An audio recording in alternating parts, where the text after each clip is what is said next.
Kids. Hi குட்டீஸ்களே, ஓஹோ அவர் கிட்ஸுக்கு வரவேற்கிறோம். இன்று ஒரு சுவாரஸ்யமான நல்ல கதை உங்களுக்காக. வாங்க கதையை ஆரம்பிப்போம். ஒரு அழகான மதிய நேரம். கபீர் மற்றும் அவன் தோழி அனையா இருவரும் ஒரு சிறிய மேசையின் அருகில் உட்கார்ந்து வண்ண கிரையான்களால் படங்கள் வரைய கொண்டிருந்தார்கள். கபீர் ஒரு பெரிய பச்சை டைனோசர் படம் வரைய கொண்டிருந்தான். அனையா ஒரு அழகான வானவில் படம் வரைய கொண்டிருந்தாள். அந்த நேரத்தில் ஒரு சிறிய விஷயம் நடந்தது. கபீர் ஒரு கிரையானை எடுக்க முயன்றான். அப்போது அவன் தவறுதலாக ஜூஸ் கண்ணாடியை தட்டிவிட்டான். சபாஷ்! ஜூஸ் மேசை முழுவதும் சிந்தி அவர்கள் வரைந்த படங்களின் மீது விழுந்தது. கபீர் அதை பார்த்ததும் மிகவும் பதட்டமாகிவிட்டான்.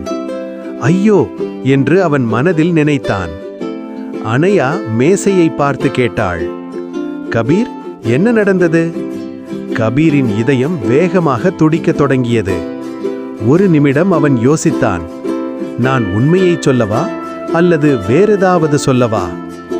அவன் மேசையை பார்த்தான், பிறகு அனையாவை பார்த்தான், இறுதியாக ஒரு ஆழ்ந்த மூச்சை விட்டான்.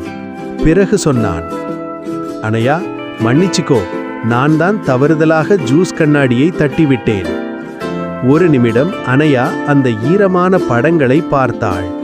பிறகு அவள் மெதுவாக சிரித்தாள். பரவாயில்லை கபீர் என்றாள்.